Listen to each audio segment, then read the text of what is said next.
students and grads are now entering the workforce, and this morning we're chatting about some insider tips to help them find the perfect job. We've got Atish Doshi from the Black Sheep, a marketing company that connects companies with those 18 to 24 years old. Good morning. Morning. Thanks for having me. Yes, what an exciting, thank you for being here, and what an exciting time for these graduates. They've worked hard, they've been in school for years on years on years, and now they're trying to enter the workforce. It's kind of like you got to start all over again, right? Yeah, definitely. I mean, you're ending one big period of your life and starting another. Right. Okay, so your company, you connect college students and grads with companies, recent graduates. Tell me about it. Yeah, so we're a media and marketing company here in Chicago. We help big brands, local businesses reach college students through online and offline marketing channels. So we work with students across the country to help them find internships with us, and then we staff them on campaigns for some of our clients. Awesome. So you have a unique perspective, which you're here to share today. But it's so frustrating because when you graduate, every company wants you to have 3 to 5 to 10 years experience, and you're 21, 22 years old. You just don't have it, but you still have to get started some kind of way. What would you say is the #1 mistake you think 18 to 24-year-olds make? Yeah, I think the #1 thing is not showcasing their experience enough. You know, sometimes students will think about, well, I was just working at a bar or a restaurant, or I was just, working or managing my student organization or a club, and they might not realize that those skills that they learned there are great, and they should really emphasize those, and they can transition over really well to the position that they're applying for. Yeah, I would say emphasize and market yourself. Like you kind of got to sell yourself to the employer. Yeah, definitely. Yeah. And I think also when you're interviewing with those companies, making sure you're asking about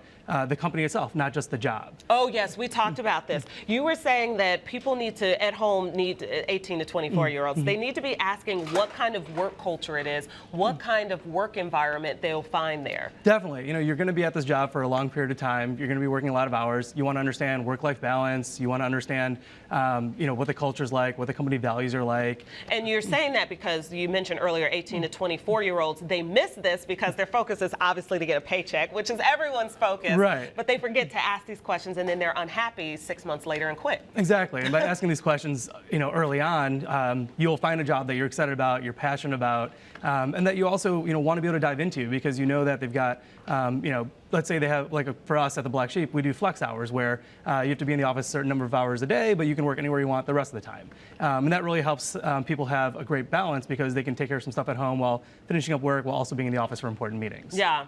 Make sure it's an environment that you want to work on. That's just as important as your job duties and what could happen. Is it people that you like? Right, that you might get along with? Okay, let's talk about these tips for job seekers. You have 4 specific tips you're going to share today. The people need to know. The first one you're saying is consider a small business. Why should 18 to 24-year-olds do that? Yeah, and obviously in Chicago, we've got a lot of big companies that come here. We've got Google and Facebook and LinkedIn.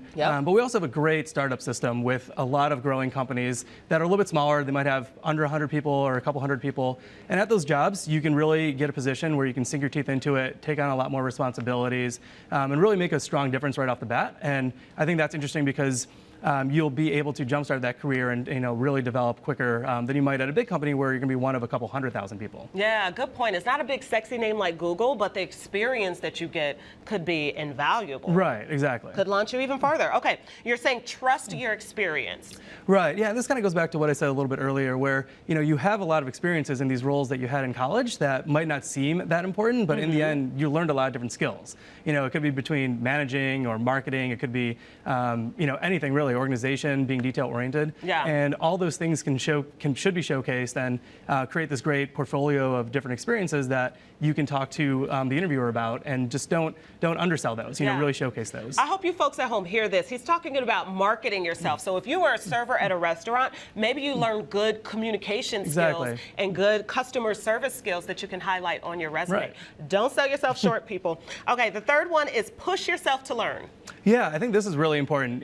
When you're interviewing with a job, ask them about professional development. Are they going to continue to help you grow and learn more? And while you're going through the process and you're still trying to find the right fit, continue learning.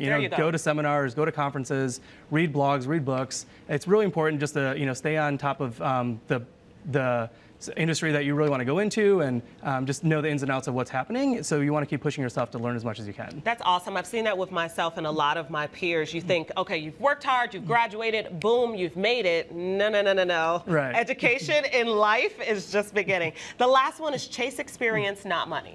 Right. All these jobs are going to offer around the same amount of money. It's going to be somewhere, within 10%. So in the end, find a job you're excited about, you're passionate about, that's going to give you a really good experience. Because overall, if you're going to be spending a lot of hours there, you want to like the people, you want to like the job, you want to like the culture, but more importantly, you want to get a lot out of it.